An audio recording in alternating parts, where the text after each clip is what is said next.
जय हिंद साथियों, स्वागत है आप सभी लोगों का टारगेट एकेडमी के ऑनलाइन प्लेटफॉर्म में। आज का जो हमारा सेशन रहने वाला है वो है आपका प्रैक्टिस सेट 9 का। सबसे पहले हम उत्तराखंड का जो प्रश्नों की सीरीज़ है, जो श्रृंखला है, उनको हम लोग देखने वाले हैं। और एक एक प्रश्न को, जितने भी मैं यहाँ पर आप लोगों को एक्स्ट्रा फैक्ट बताऊँगा, उनको आप लोग अपनी कॉपी में नोट डाउन करने का कार्य करेंगे। ऐसी मैं आप लोगों से अपेक्षा रखता हूँ। ठीक है, तो अब आप लोग देखेंगे पहला क्वेश्चन क्या था आपके पास। पहला क्वेश्चन था कि निम्नलिखित कथनों पर विचार करिए।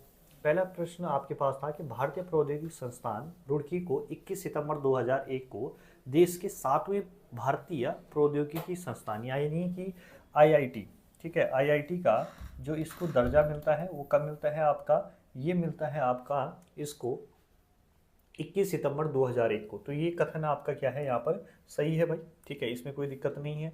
दूसरी बात आप लोगों को ध्यान रखनी है कि यह भारत का एकमात्र ऐसा संस्थान है जिसमें भूकंप इंजीनियरिंग का अलग विभाग है। ये बात भी बिल्कुल सही है।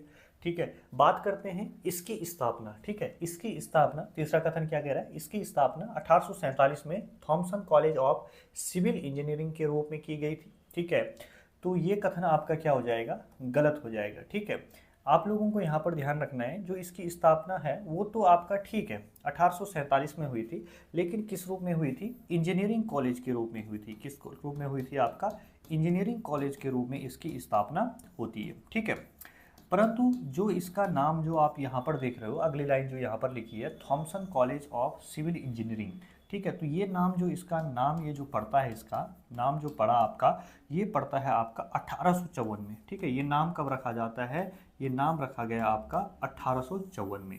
ठीक है, ये आप लोगों को ध्यान रखना है। इसके अलावा आप लोगों को एक और एक्स्ट्रा फैक्ट क्या रखना है, ठीक है, ध्यान रखना है कि जो ये भूकंप इंजीनियरिंग का अलग विभाग यहाँ पर बनाया गया, ये कब बनाया गया, जो भूकंप इंजीनियरिंग के नाम से एक अलग विभाग यहाँ पर क्रिएट किया गया, ये क्रिएट किया गया 1960 में। कब क्रिएट किया जाता है आपका, 1960 में। ये चीज़ आप लोगों को ध्यान रखनी है।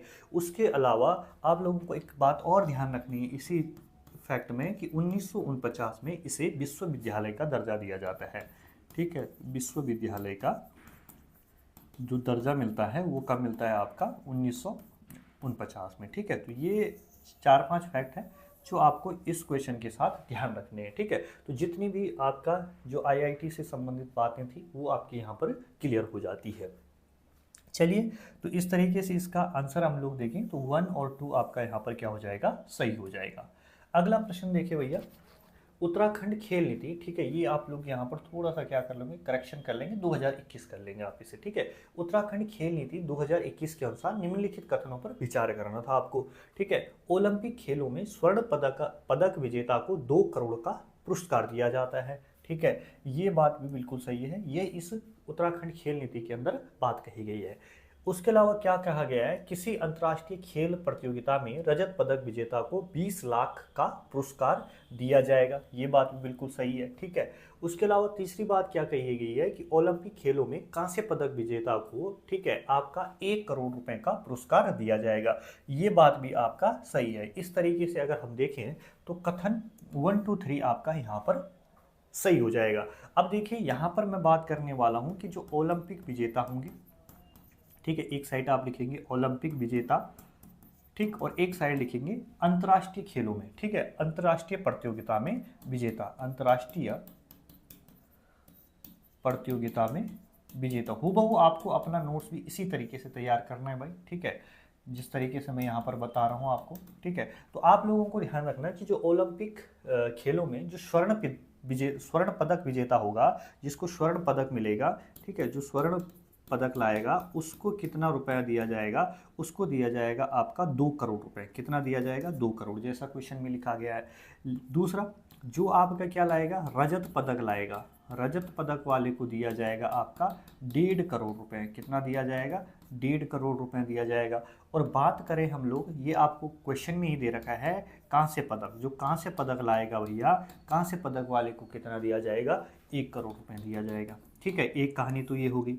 दूसरी बात क्या है, अब भैया कोई बंदा आपका क्या करता है, अंतर्राष्ट्रीय प्रतियोगिता में विजेता बनता है, तो उसमें जो आपका लाएगा, आपका अंतर्राष्ट्रीय प्रतियोगिता में आप लोगों ने यहाँ पर क्या लिखा है, रजत पदक विजेता। ठीक है, तो अगर मैं बात करूँ जो स्वर्ण पदक विजेता होगा, ठीक है, स्वर्ण पदक वाले को मिलेगा 30 लाख रुपए। कितना मिलेगा? 30 लाख रुपए। ठीक है, जो आपका रजत वाला होगा, ठीक है, रजत पदक विजेता वाले को मिलेंगे, कितना बोल रखा है, 20 लाख रुपए।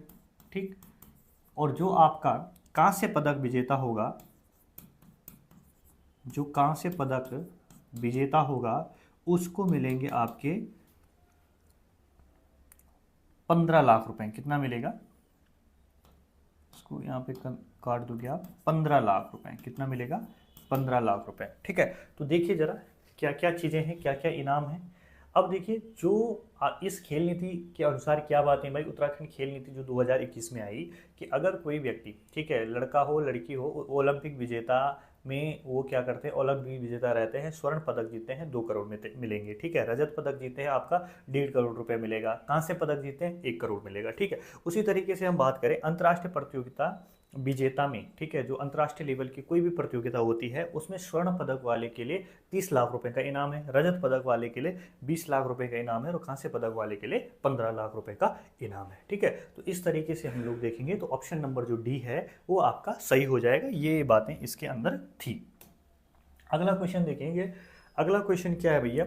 अगला क्वेश्चन है कि कैलाश मानसरोवर यात्रा जून से सितंबर के बीच होती है। ठीक है, बिल्कुल सही बात है भैया ये। ठीक है, तीसरे नंबर का क्वेश्चन है और कैलाश मानसरोवर के बारे में ये पूछा जा रही बात। ठीक है, और सबसे पहली बात आप लोगों को ये भी ध्यान रखनी है, जो कैलाश मानसरोवर है, ठीक है, इसको आपका गण पर्वत, ठीक है, क्या कहते हैं इसको, गण पर्वत, गण पर्वत हो गया। और आपको ध्यान रखना है रजतगिरी, रजतगिरी इसी को कहा जाता है। ठीक है, तो आपसे पूछा जाएगा गण पर्वत और रजतगिरी किसका नाम है, तो ये आपका कैलाश पर्वत के नाम है।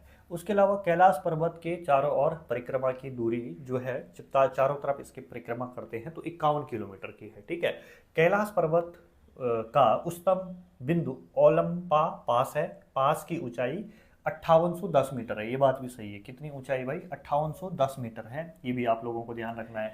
इस यात्रा में चौथा कथन क्या है यहाँ पे, इस यात्रा में यात्रियों की शारीरिक जांच Delhi heart and lungs institute के द्वारा की जाती है। ये कथन भी सही है। तो इस तरीके से देखेंगे उपयुक्त सभी आपके यहाँ पर सही हो जाएंगे। ठीक है, उसके अलावा आप लोगों को जो इसमें एक चीज़ ध्यान रखनी है कि इस यात्रा का अंतिम पड़ाव, ठीक है, अंतिम पड़ाव कहाँ पर है, अंतिम पड़ाव आपका नवी ढांग में है। ठीक है, कहाँ पर है आपका, नवी ढांग के अंदर है। ये चीज़ आप लोगों को ध्यान रखनी है। चलिए अगला देखेंगे भाई। अगला क्वेश्चन क्या है आपके सामने? अगला क्वेश्चन है विश्वनाथ मंदिर। विश्वनाथ मंदिर आपका उत्तरकाशी में है, बिल्कुल सही बात है। ठीक है, तथा ऐसा मंदिर आपका कहाँ पर है, रुद्रप्रयाग जनपद में भी है, गुप्तकाशी के अंदर। ठीक है, विश्वनाथ गुफा, विश्वनाथ की गुफा की बात करें तो ये आपका टिहरी जनपद में है। हाथी कुंड आपका पौड़ी जनपद में है और हाथी पर्वत आपका चमोली जनपद में है। अब देखिए, अब हम यहाँ पर देखने वाले हैं कुछ अन्य नामों को जो आपके सेम होते हैं लेकिन अलग अलग डिस्ट्रिक्ट में अंदर। ठीक है, सेम आपको साउंड उनको सुनने को देखने को मिलेगा, जिन्हें आप समश्रुति भिन्नार्थक शब्द भी कह सकते हैं। ठीक है, तो उत्तराखंड के कौन कौन से ऐसे हैं भाई? ठीक है, आप लोगों को देखना है। सबसे पहले आप लोगों को ध्यान रखना हरियाली मेला। बात आती है कि हरियाली मेला कहाँ पर आयोजन होता है, तो हरियाली मेला आयोजन होता है नैनीताल में। लेकिन वहीं पर अगर पूछा जाता है हरियालीपुरा मेला, पूछा जाएगा हरियालीपुरा मेला, तो हरियालीपुरा मेला कहाँ पर होता है भाई? आपका चमोली में कर्णप्रयाग वाले स्थान पर होता है। ठीक है, उसके अलावा बात करें हम लोग कंडक मेला।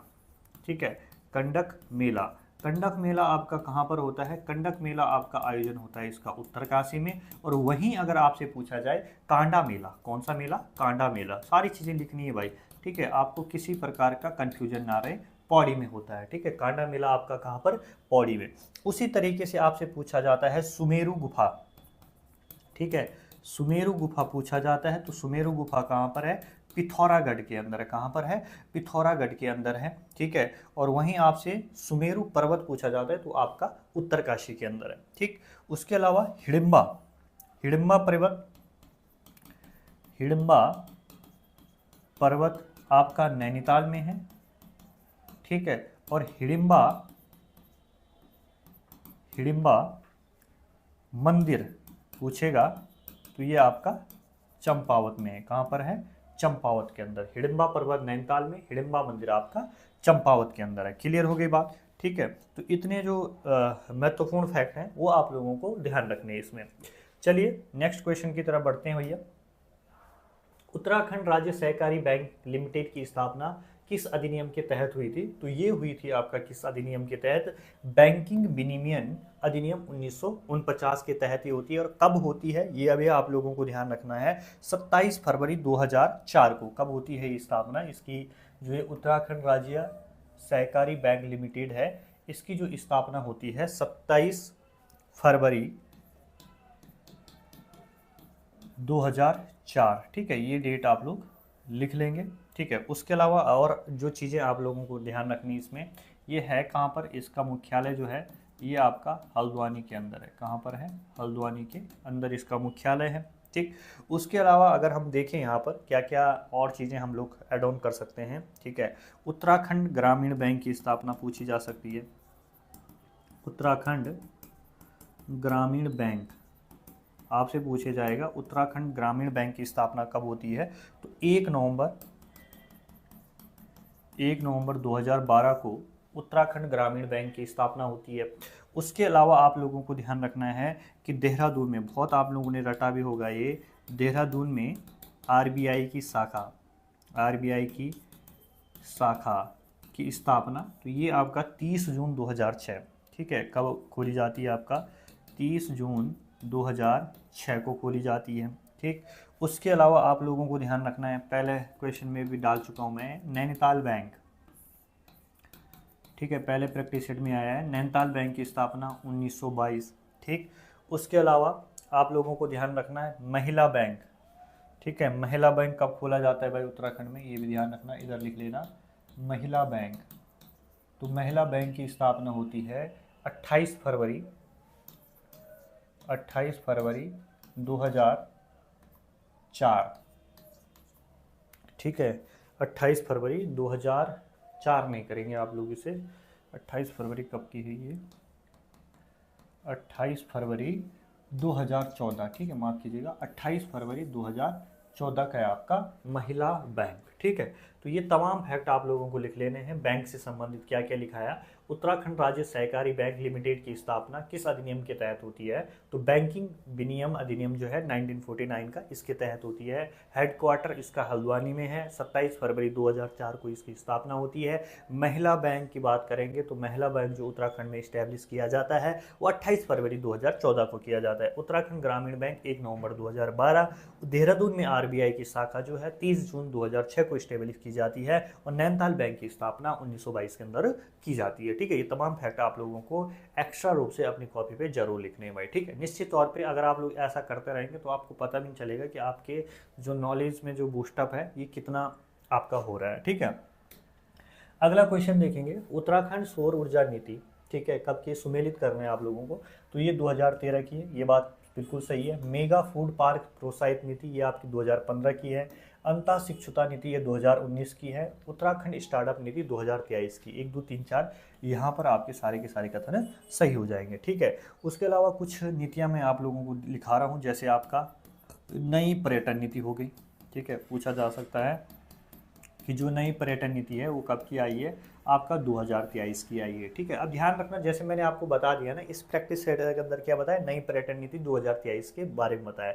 अब देखिए अगला जब के बताया कि कब आई। ठीक है, अगली बार मैं इसके ही अंदर आप लोगों के लिए क्वेश्चन बनाऊंगा। ठीक है, मेरा जो मेन उद्देश्य है ना प्रैक्टिस सेट का, वो आपकी प्रिपरेशन करवाना है। ठीक है, कि आप लोगों जो चीज़ों को आप लोग छोड़ देते हो, ठीक है, अपने पढ़ने के दौरान, और जितना आप लोग देखेंगे ना कि जो भी क्वेश्चंस मेरे द्वारा बनाए गए हैं वो सब आपका बेसिक किताबों से ही बनाए गए, लेकिन बस उनको क्या किया गया, थोड़ा सा मॉडिफाई किया गया। ठीक है, और एक वो रखा गया है कि हाँ भाई जो आयोग का पैटर्न है उसके आधारित पर ही हमारा क्या हो, प्रैक्टिस सेट हो। ठीक है, तो नई पर्यटन नीति 2023 की। उत्तराखंड जल नीति, उत्तराखंड जल नीति पूछेगा आपकी, ये कब की है?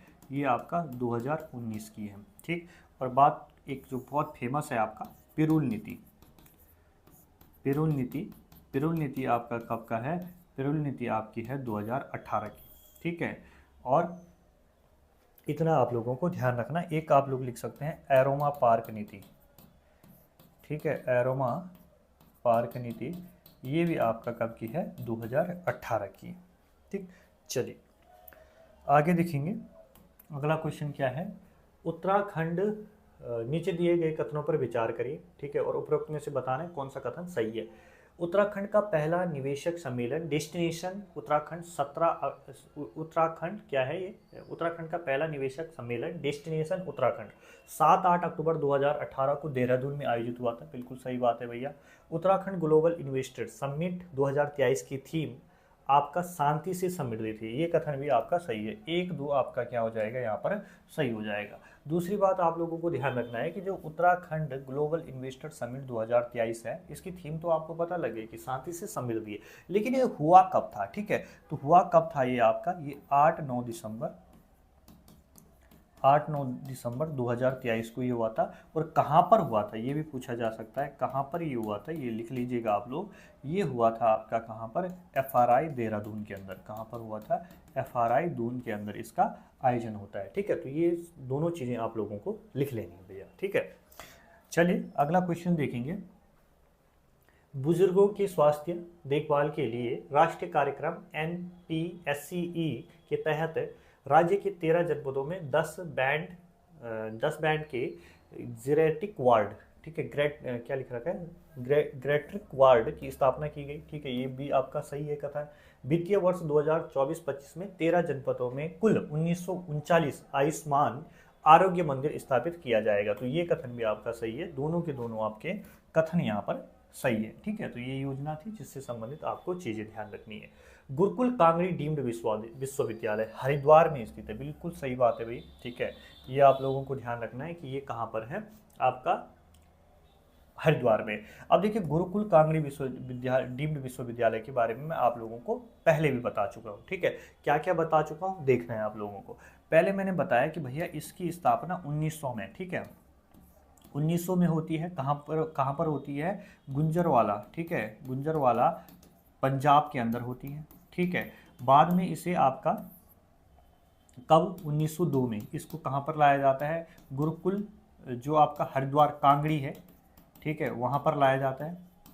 और फिर आप लोगों को ध्यान रखना है, ठीक है, आपका 1900 माफ़ कीजिएगा ध्यान नहीं आ रहा मुझे, ठीक है, और 1962, हाँ 1962 में इसे डीम्ड का, ठीक है, डीम्ड विश्वविद्यालय का दर्जा दिया जाता है, ठीक है। डीम्ड विश्वविद्यालय का दर्जा कब मिलता है आपका, इसको मिलता है 1962 में। एक तो ये फैक्ट आप लोगों को इसके बारे में ध्यान रखना है। उसके अलावा आप लोगों को ये कथन सही हो गया, ठीक है। फॉरेस्ट रिसर्च इंस्टीट्यूट विश्वविद्यालय की स्थापना 1991 में हुई। 1991 में नहीं हुई भाई, ये FRI जो है ना आपका, ये कथन आपका गलत हो जाएगा यहाँ पर, ठीक है। इसकी जो स्थापना होती है ये आपका 1906 में होती है, लेकिन जो ये 1991 है ना, 1991 में से इसे डीम्ड विश्वविद्यालय का दर्जा मिलता है। किसका, डीम्ड विश्वविद्यालय का दर्जा मिलता है। 3 ही डीम्ड विश्वविद्यालय है। उसके अलावा ग्राफी कह रहा है डीम्ड विश्वविद्यालय जो है वो कहाँ पर है आपका, देहरादून में है, ठीक है। और इसे आपका 2008 में कब बनता है डीम्ड विश्वविद्यालय, 2008 में, ठीक है। तो इस तरीके से हम लोग देखेंगे तो ऑप्शन नंबर सी जो है हमारा यहाँ पर सही हो जाएगा, कथन 1 और 3, ठीक है। चलिए आगे देखेंगे। आगे यहाँ पर आपसे पूछे जा रहे क्वेश्चन किससे संबंधित, आपका सूची 1 को सूची 2 से आप लोगों को मिलाना है, ठीक है। खड़क सिंह वाल्दिया क्या है आपके, भूवैज्ञानिक है, ठीक है। तो डी का 1 जो है सीधा सीधा 1 में, ऑप्शन ए में ही दिख रहा है, आसानी से मिल जाता है। दीवान सिंह, आप लोगों को ध्यान रखना, दीवान सिंह बाबूनी क्या हो जाते हैं आपके, औषधि विज्ञानी है। DP डोवाल आपका ग्लेशियर विज्ञानी है, ठीक है। श्री कृष्ण जोशी आपके भौतिक विज्ञानी है, ठीक है। तो ये तमाम फैक्ट जो है आप लोगों को इसके बारे में ध्यान रखने। अब देखिए कुछ अन्य वैज्ञानिकों के बारे में हम लोग यहाँ पर देखने वाले हैं। जैसे आप लिखोगे भैरव दत्त जोशी, ठीक है, क्या लिखेंगे, भैरव दत्त जोशी। तो भैरव दत्त जोशी किससे संबंधित है, ये आपके वनस्पति वैज्ञानिक हैं। कैसे वैज्ञानिक हैं, वनस्पति वैज्ञानिक हैं, ठीक। दूसरा आप लोगों को ध्यान रखना नरेंद्र चंद पंत, नरेंद्र चंद पंत नरेंद्र चंद पंत आपके कीट वैज्ञानिक है भाई। कैसे वैज्ञानिक है? कीट वैज्ञानिक है। ठीक, वहीं हम बात करें चंद्रमोहन जोशी, चंद्रमोहन जोशी जी की अगर हम बात करें तो ये आपके क्या है, गणितज्ञ हैं। और वहीं अगर हम बात करें आदित्य नारायण पुरोहित की, आदित्य नारायण पुरोहित, तो आदित्य नारायण पुरोहित जो है आपका वनस्पति वैज्ञानिक है, वनस्पति वैज्ञानिक हैं। ठीक, अगर आपको लगता है कि थोड़ा स्लो मैं बता रहा हूँ, स्लो मैं इसलिए करवा रहा हूँ कि भैया मैं हर एक बच्चा, ठीक है, जिसने भी आपका एक कोर्स ज्वाइन किया है, ठीक है, बहुत सारे बच्चे बहुत तेज़ तर्रार होते हैं, ठीक है, बहुत सारे बच्चे थोड़ा सा ऐसा भी होता है कि उन्हें थोड़ा देर से समझ आती है चीज़ें, ठीक है, तो इसलिए मैं बिल्कुल आपको एक होता है ना एक सुरूर में, ठीक है, एक स्लो इसमें आपको बताता हूँ चीज़ें कि हर एक बच्चे को क्या आ जाए, समझ में आ जाए। जिस बच्चे को लगता है कि हाँ थोड़ा सा तेज़ होना चाहिए, तो वो ऐप में आपके ऑप्शन आते हैं कि वो डबल स्पीड करके, 1.5 गुना स्पीड करके वीडियोज़ को देख सकते हैं। ठीक है भाई, चलिए, वो आपके आदित्य नारायण पुरोहित जो आपके वनस्पति वैज्ञानिक हैं। ठीक है, उसके अलावा नीलांबर पंत, नीलांबर पंत जो है, नीलांबर पंत जो है आप, ये क्या है आपके अंतरिक्ष वैज्ञानिक है। ठीक, और एक है आपके देवीदत्त पंत, देवीदत्त पंत, तो ये भौतिकी से संबंधित है। ठीक है, तो भौतिकी विषय से आपका संबंधित है, तो ध्यान रखना भैरवदत्त जोशी वनस्पति वैज्ञानिक है।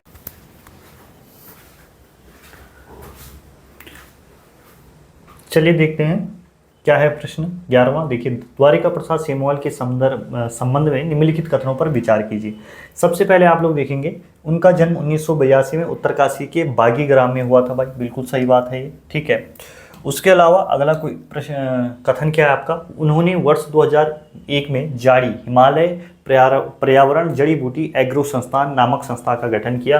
ये बात भी बिल्कुल सही है। वे उत्तराखंड आपदा प्रबंधन जनमंच के संस्थापक हैं, बिल्कुल सही बात है। उनकी पुस्तक का नाम गढ़भोज है। ठीक है, ये कथन भी आपका सही है। इस तरीके से देखेंगे 1 2 3 4 आपका यहाँ पर सही हो जाएगा। ठीक है, और एक विशेष चीज़ आप लोगों ने ध्यान रखनी है कि इनके द्वारा 7 अक्टूबर को, ठीक है, एक जो है गढ़भोज दिवस, गढ़भोज दिवस जो है इनकी प्रेरणा पे, ठीक है, इनके कहने पर जो गढ़भोज दिवस है वो आपका 7 अक्टूबर को सेलिब्रेट किया जाता है उत्तराखंड के अंदर।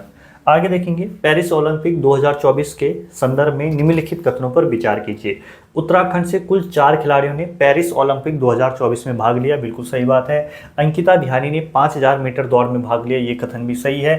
अंकिता ध्यानी वंदना कटारिया के बाद ओलंपिक में शामिल होने वाली उत्तराखंड की तीसरी महिला खिलाड़ी है, ये कथन भी सही है आपका। ठीक है, तो अब आप लोगों को ध्यान रखना है, यहाँ पर मैं आप लोगों की चीज़ बता रहा हूँ, तो यहाँ पर आप लोग देख रहे होंगे कि 4 खिलाड़ियों ने 2024 के पेरिस ओलंपिक में भाग लिया है। ठीक है, तो वो 4 खिलाड़ी कौन कौन से हैं आपके, ठीक है, उनके नाम आप लोगों को ध्यान रखने हैं। सबसे पहले आप लोगों को ध्यान रखना है लक्ष्य सेन। ठीक है, जो ये लक्ष्य सेन है इनका संबंध किस खेल से है, बैडमिंटन से इनका संबंध है। ठीक है, बैडमिंटन खेल से इनका संबंध है। उसके अलावा बात करें परमजीत सिंह बिष्ट, परमजीत सिंह बिष्ट, तो ये आपके क्या हैं, ये एक एथलीट हैं।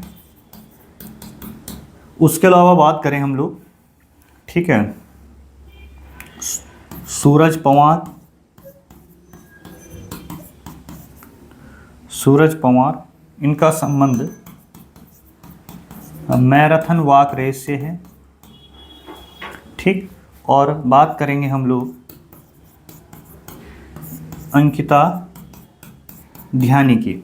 ठीक है, एक और खिलाड़ी कौन है, अंकिता ध्यानी, जिन्होंने पेरिस ओलंपिक 2024 में पार्टिसिपेट किया था। अंकिता ध्यानी, इन्होंने 5000 मीटर की दौड़ में हिस्सा लिया था। ठीक है, 5000 मीटर दौड़ में इन्होंने प्रतिभाग किया था। ठीक है, तो ये सारे कथन आप लोगों को ध्यान रखने हैं यहाँ पर। अगला देखेंगे हिल यात्रा उत्सव के संबंध में निम्नलिखित कथनों पर विचार करें। यह उत्सव पिथौरागढ़ की सौर घाटी में धान की रोपाई के समय मनाया जाता है, बिल्कुल सही बात है। यह पश्चिमी नेपाल की देन माना जाता है। यह कृषकों एवं चरवाहों का उत्सव है, बिल्कुल सही बात है। इस उत्सव में स्वांग नृत्य किया जाता है, बिल्कुल सही बात है। नेपाल में इसे इंद्र जात्रा कहा जाता है, ये कथन भी सही है। 1 2 3 4 आपका यहाँ पर क्या हो जाएगा, सही हो जाएगा। अब आप लोगों को यहाँ पर ध्यान रखनी है कि यहाँ पर मुख्य पात्र आपसे पूछा जा सकता है कि हिल यात्रा का जो मुख्य पात्र है वो कौन है, तो वो है आपका लखिया भूत हो गया, और दूसरा आपका हिरण चित्तल हो गया। कौन हो गया, हिरण चित्तल। लेकिन ज़्यादा सबसे ज़्यादा महत्वपूर्ण कौन है, तो वो आपका लखिया भूत है। क्लियर हो गई बात। दूसरी बात आप लोगों से पूछा जाएगा कि इस यात्रा को, हिल यात्रा को आरंभ करने का श्रेय किसको जाता है, करने का श्रेय जो जाता है वो 4 भाई मेहराओं को जाता है। किसको जाता है, 4 भाई मेहरा को जाता है। ये चीज़ आप लोगों को ध्यान रखनी है यहाँ पर। चलिए अगला क्वेश्चन देखेंगे। अगला क्वेश्चन क्या है, नीचे दिए गए कथनों पर विचार करिए। सारा त्योहार गढ़वाल में बैसाख माह में गांव को बीमारी से बचाने के लिए मनाया जाता है, बिल्कुल सही बात है भैया। ठीक है, सारा त्यौहार जो है वो आपका गढ़वाल में बैसाख के महीने आयोजित होता है और गांव को बीमारी से बचाने के लिए इस त्यौहार का आयोजन किया जाता है। ठीक है, दूसरी बात आप लोगों को ध्यान रखनी कि इस त्यौहार, सारा त्यौहार में जो नंदा के दूत होते हैं ना, नंदा, ठीक है, नंदा देवी के दूतों का आह्वान किया जाता है। देवी के दूतों का आवाहन होता है, ये चीज़ आप लोगों को ध्यान रखनी है। दूसरा कथन क्या कह रहा है कि साठों आठों त्यौहार में अखंड सौभाग्य की कामना हेतु गोरा महेश्वर की पूजा की जाती है। ठीक है, ये कथन भी बिल्कुल सही है। और बिरुड़ पंचमी जो है कुमाऊं में सातों आठों पर्व की शुरुआत का प्रतीक है। ठीक है, तो ये आप लोगों को ध्यान रखना है। तो इस तरीके से आप लोग देखेंगे 1 2 3 आपका यहाँ पर सही हो जाएगा। ठीक है, दूसरी बात ये ध्यान रखना है कि जो ये सातों आठों त्यौहार है ये आपका कब इसका आयोजन होता है, इसका भादों के महीने इसका आयोजन होता है। ठीक है, ये आप लोग देख रहे हैं सातों आठों पर्व जो है कब इसका आयोजन होता है। आयोजन की बात करेंगे तो आयोजन होता है भादों के महीने में। ठीक है, भादों के महीने में इसका आयोजन होता है। इतनी बात आप लोगों को ध्यान रखनी है इसकी। ठीक है, चलिए अगला देखेंगे। निम्नलिखित में आप लोगों को बताना है कौन सा सही है। ठीक है, निम्नलिखित कथनों पर विचार करना है आपको। उत्तराखंड में प्रथम दुग्ध होना था भाई यहाँ पर। ठीक है, प्रथम दुग्ध संघ की स्थापना 1949 में, ठीक है, आपका हल्द्वानी में की गई, बिल्कुल सही बात है ये। डेयरी शोध एवं विकास केंद्र उधम सिंह नगर में है, ये आपका गलत हो जाएगा। डेयरी शोध एवं विकास केंद्र जो है उधम सिंह नगर में नहीं बल्कि कहाँ पर है, नैनीताल में। और बात करें उधम सिंह नगर में क्या है, तो उधम सिंह नगर में आपका जो है मिल्क पाउडर प्लांट है। क्या है आपका, मिल्क पाउडर प्लांट जो है वो आपका उधम सिंह नगर में। उसके अलावा राज्य में दुग्ध उत्पादों की आपूर्ति जो है आंचल ब्रांड नाम से की जाती है। ठीक है, तो ये कथन आपका सही है। गंगा गाय महिला डेयरी योजना की शुरुआत 2017 में हुई थी, ये भी आपका सही है। 1 3 4 आपका सही हो जाएगा। ठीक है, जो कि आपका ऑप्शन नंबर यहाँ पर 3 कर लेना आप। ठीक है, 1 3 और 4। उसके बाद देखेंगे आप लोग, ठीक, उत्तराखंड चाय विकास बोर्ड की स्थापना कब हुई, तो ये 12 फरवरी 2004 को होती है। कहाँ पर होती है, अल्मोड़ा में। ठीक है, जब भी उत्तराखंड चाय विकास बोर्ड की बात आएगी तो अल्मोड़ा ध्यान रखना, बागेश्वर नहीं करना है। 12 फरवरी 2004 का ही है। अगला क्वेश्चन देखेंगे। उत्तराखंड में महक क्रांति नीति के तहत विकसित की जा रही एरोमा वैली और संबंधित जनपदों के निम्नलिखित युगों पर विचार कीजिए। ठीक है, मिंट वैली कहाँ है आपका, उधम सिंह नगर में। तिमूर वैली आपका पिथौरागढ़ में। लेमन ग्रास वैली पौड़ी में। सिनोमन वैली आपका चंपावत और नैनीताल में। ठीक, ये आप लोगों को ध्यान रखना है।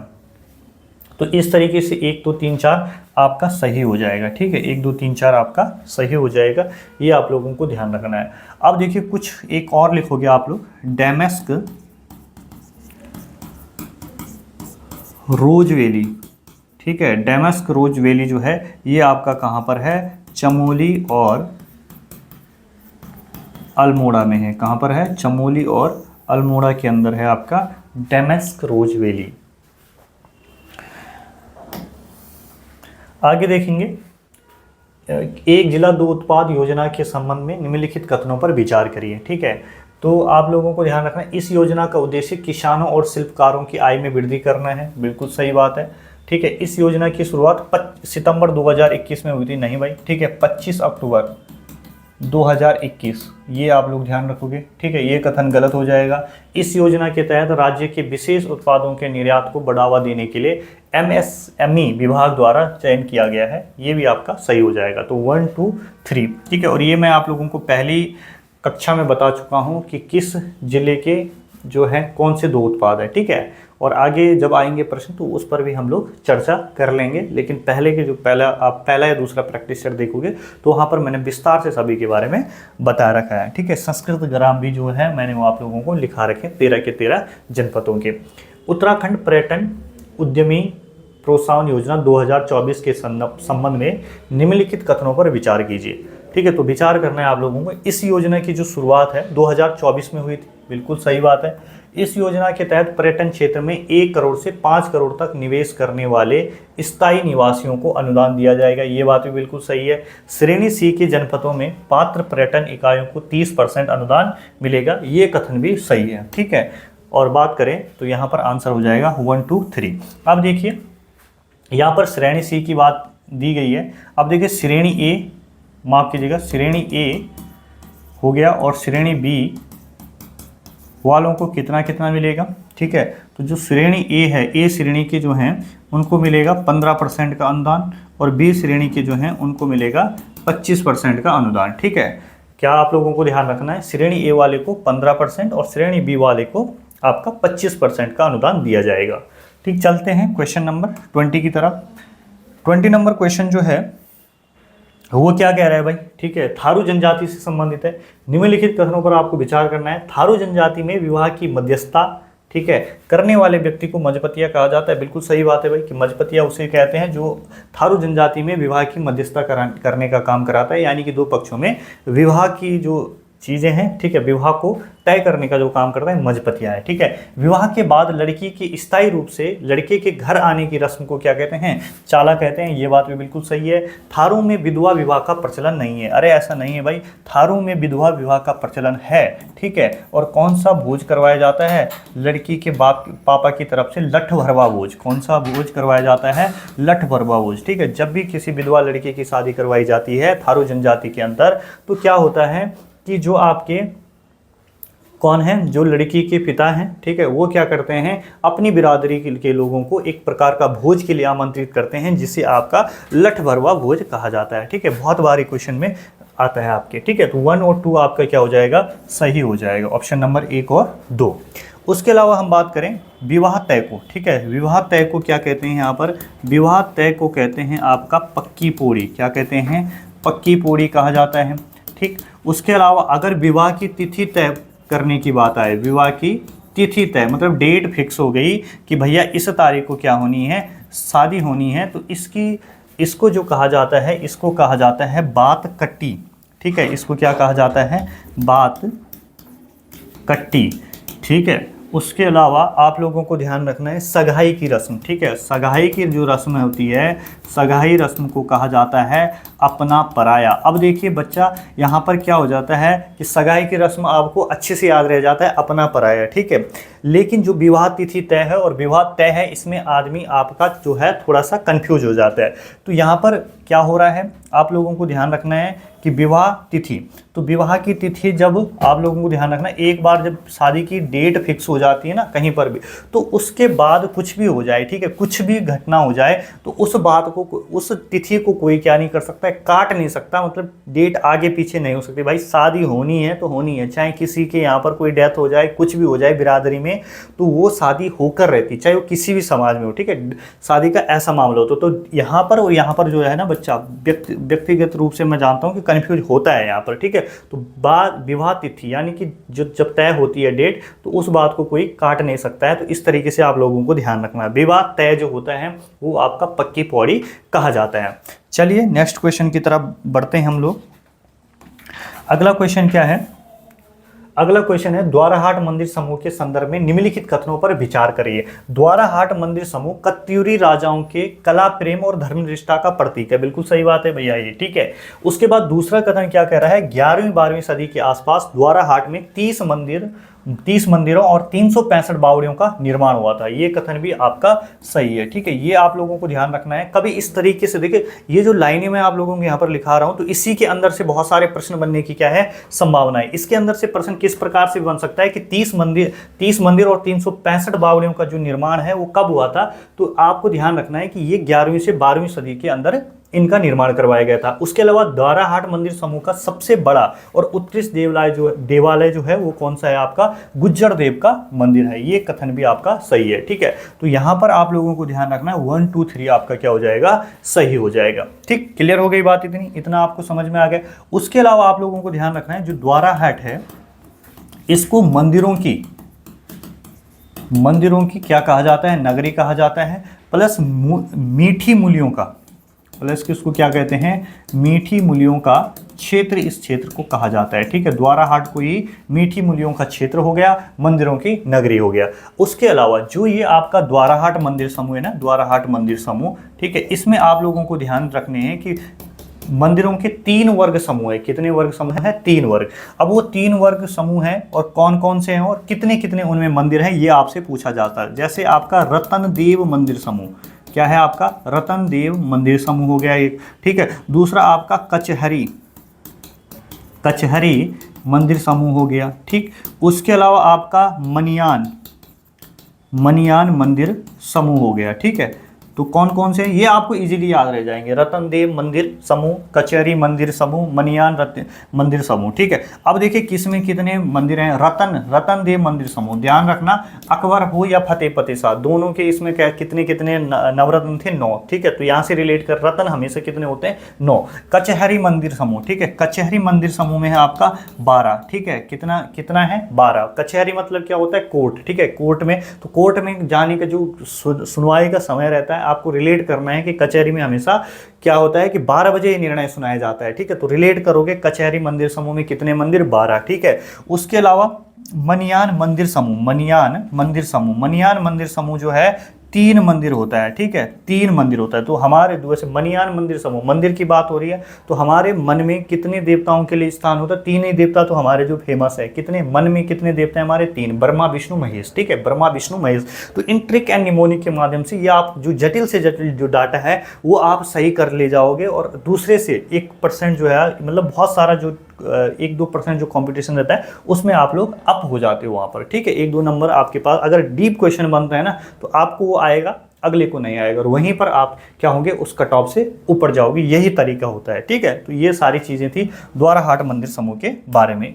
अगला क्वेश्चन देखेंगे, महासु देवता के संबंध में कौन सा कथन गलत है। महासु देवता 4 देवताओं का सामूहिक नाम है, बिल्कुल सही बात है भैया, ठीक है। हनोल में भोटा मासु का मुख्य मंदिर है, बिल्कुल ये बात भी बिल्कुल सही है, ठीक है। चलदा मासु सबसे छोटा भाई है और उसे सेकुड़िया वीर भी कहते हैं, ये कथन भी आपका सही है। जागड़ा महासु का त्योहार मार्च माह में मनाया जाता है, ये कथन आप लोगों का गलत हो जाएगा भाई, ठीक है। मार्च माह में नहीं, बल्कि ये कब होता है आपका, सितंबर महीने के अंदर आपका जागड़ा मासु का त्योहार आयोजित किया जाता है, ठीक है। उसके अलावा आप लोगों को क्या ध्यान रखना है कि बासिक मासु, एक आप लोगों को ध्यान रखना है बासिक मासु, ठीक है, और दूसरा आप लोगों को ध्यान रखना है पवासिक मासु, ठीक है। तो दोनों के स्थलों के बारे में पूछा जा सकता है कि इनका निवास स्थल कहाँ पर है। तो इनका जो बासिक मासु है, इनका निवास स्थल है आपका महेंद्रत पर्वत, कहाँ पर है, महेंद्रत पर्वत, ठीक है। पवासिक मासु का है आपका थडियार, कहाँ पर है, थडियार में, ठीक है। तो दोनों चीज़ें आप लोगों को ध्यान रखना। मुख्य मंदिर आपका जो बोटा मासु है वो आपने देख लिया हनोल के अंदर, और जो सबसे छोटा भाई है कौन सा, चालदा मासु, वो तो चलते रहते हैं, उनका कोई निश्चित स्थान नहीं है। चलिए देखिए, भारत छोड़ो आंदोलन में सक्रिय भाग ले रहे लोगों पर देघाट तथा खुमाड़ नामक स्थान पर निम्न में से किस अंग्रेज अधिकारी ने गोली चलाने का आदेश दिया था, ठीक है। तो यहाँ पर आप लोगों को ध्यान रखना है, जॉनसन ने दिया था, ठीक है। और कब हुई थी भाई, सल्ट की घटना, अगर देखो पहले मैंने आपको बहुत अच्छे से बताया है सल्ट की घटना के बारे में, ये हुई थी 5 सितंबर 1942 को, ठीक है। और सल्ट को ही क्या बोला जाता है, सल्ट को ही कुमाऊं का बारदोली बोला जाता है। उसके अलावा मैंने आपको बताया गढ़वाल के बारदोली के बारे में, तो गुजड़ू को बोला जाता है, किसको बोला जाता है, गुजड़ू को बोला जाता है, ठीक है। तो ये जॉनसन के बारे में आप लोगों ने देख लिया। उसके अलावा गंगाराम और खेमादेव नामक दो सगे भाई थे जो वो यहाँ पर क्या हुए थे, शहीद हुए थे। चलिए नेक्स्ट प्रश्न की तरफ बढ़ते हैं।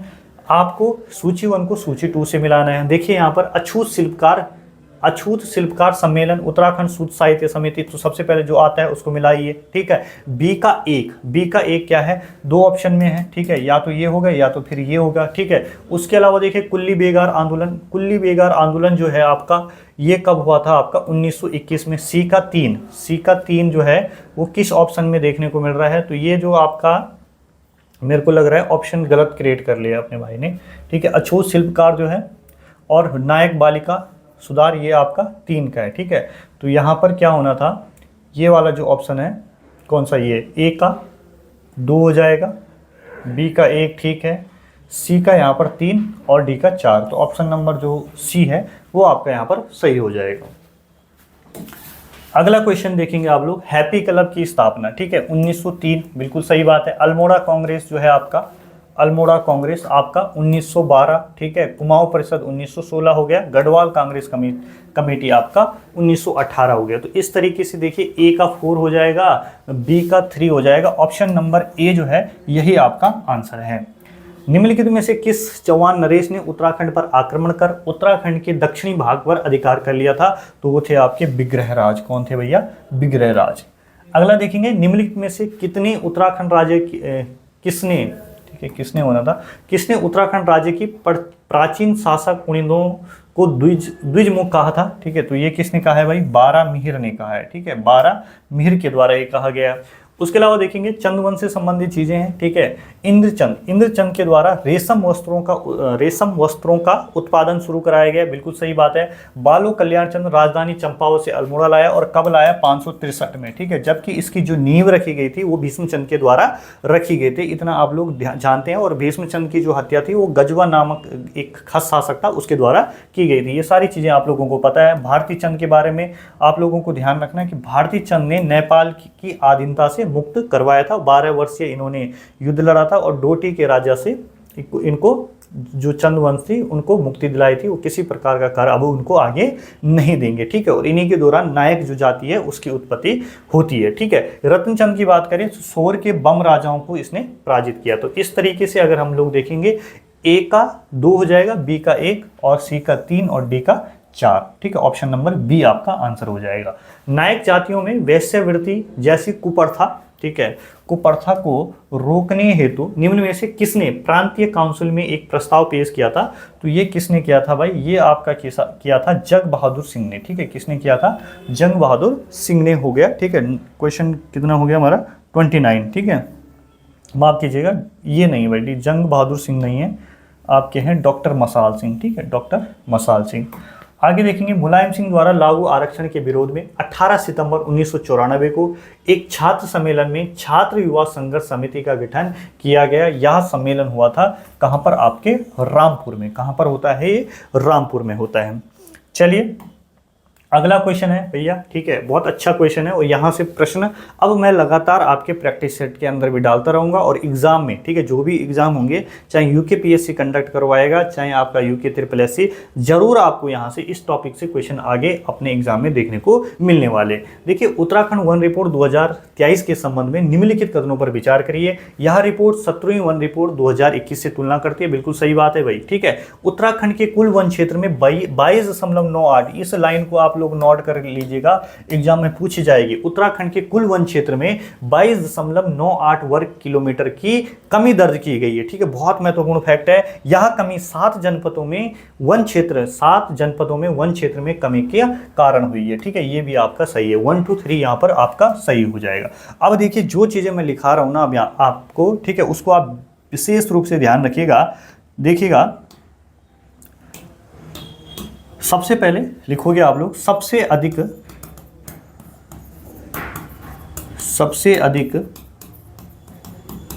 वन क्षेत्रफल वाले जिले एक साइड, ठीक। और दूसरा आप लोग लिखोगे सबसे कम वन क्षेत्रफल वाले जिले। ठीक है, तो यहां से आप लोग मान के चलिए कि यहां से क्वेश्चन आना ही आना है आपके एग्जाम में। ठीक, अब देखो मैं इसके लिए आप लोगों को ट्रिक भी बताऊंगा दोनों के लिए। ठीक है, दोनों के लिए ट्रिक पहले बता देता हूं। ट्रिक है पुणे सिटी, पुणे सिटी प्यारी है, पुणे सिटी प्यारी है। ये आप लोगों के लिए ट्रिक है, किसके लिए? सबसे अधिक वन क्षेत्रफल वाले जिलों के लिए। और दूसरा है यू का HR चंबू है, यू का HR चंबू है। ठीक है, तो दो ट्रिक है और दोनों के दोनों आप लोगों के लिए एग्जाम में आएगा यहाँ से। ठीक है, सबसे पहले पी से आप लोगों को ध्यान रखना है पौड़ी। सबसे ज़्यादा वन क्षेत्रफल कहाँ पर है? पौड़ी के अंदर है। दूसरे से आप लोग दूसरे यू से आप लोगों को ध्यान रखना है उत्तरकाशी। क्या ध्यान रखेंगे? उत्तरकाशी। तीसरे से आप लोग जो N है तीसरा, उसको ध्यान रखोगे N से नैनीताल। ठीक है, सी से आप लोग ध्यान रखोगे सिटी, सी से आप लोग ध्यान रखोगे चमोली।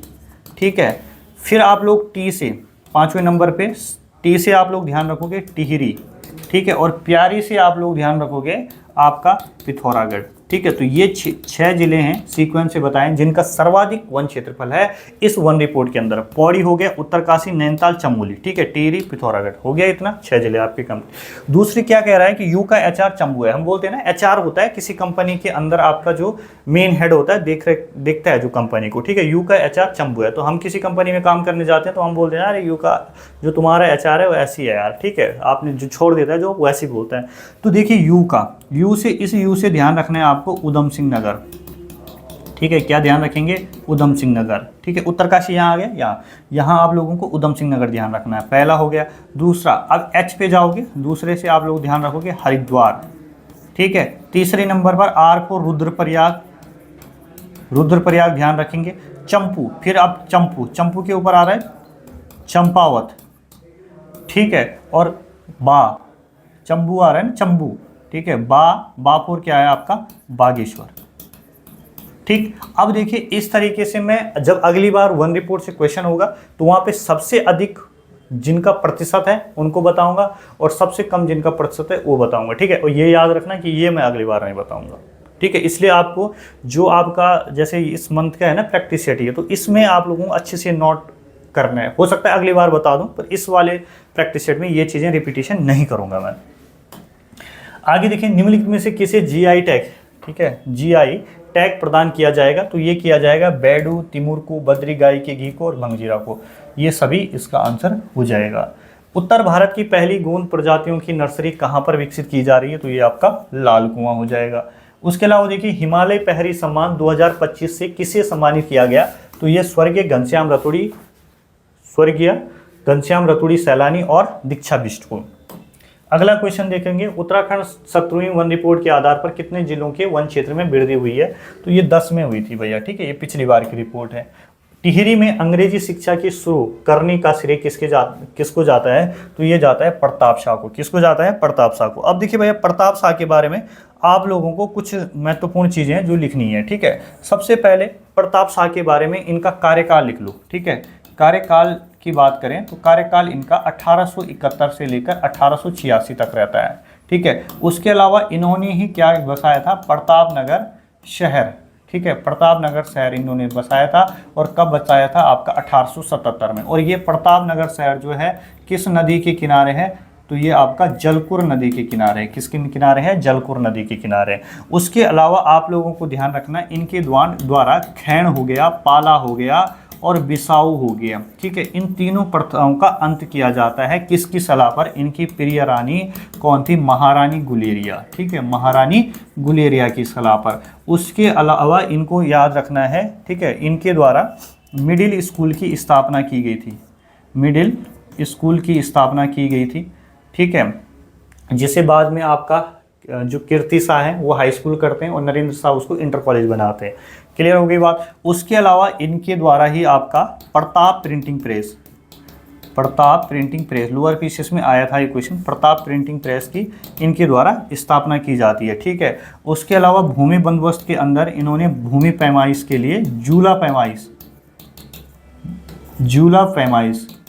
तो झूला पैमाइश से किसका संदर्भ है, आपका संबंध है आपका प्रताप शाह का, और डोरी पैमाइश से करेंगे तो आप नरेंद्र शाह का। ठीक है, तो दोनों चीज़ों में आप लोगों को कंफ्यूज नहीं होना है। उसके अलावा इनके द्वारा एक और लिख सकते हैं आप,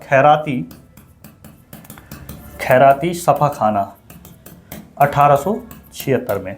ठीक है, तो ये तमाम फैक्ट है जो आपको प्रताप शाह के संदर्भ में ध्यान रखने हैं। उत्तराखंड की पहाड़ियों में चाल खाल का संबंध है आपका जल संरक्षण से। अगला देखेंगे बाघ गणना 2018 के अनुसार उत्तराखंड के कुल कितने बाघ है, तो 342 बाघ यहाँ पर है। उसके अलावा देखेंगे उत्तराखंड राज्य की निम्नलिखित नदियों में से कौन सी नदी उत्तरवाहिनी है, तो ये है आपका टोंस नदी। आगे देखेंगे, लास्ट क्वेश्चन है हमारा, उत्तराखंड राज्य के संदर्भ में निम्नलिखित किस वन आंदोलन के परिणाम स्वरूप बैंक ऑफ गढ़वाल का गठन किया गया, तो ये हुआ था आपका कुंजनी वन आंदोलन के दौरान। ठीक है, कुंजनी वन आंदोलन जो है कब का है, 1903-4 का है। ठीक है, चिपको आंदोलन कब का है आपका, 26 मार्च 1974। ठीक, खास पट्टी आंदोलन हो गया 1906-7 का, और रक्षा सूत्र आंदोलन हो गया 1994 का। ठीक है, तो ये तमाम आंदोलन जो है आप लोगों को ध्यान रखने। तो ये था हमारा उत्तराखंड के प्रश्नों की सीरीज। ठीक है, इसके बाद हम जीएस वाला सेशन देखेंगे। धन्यवाद।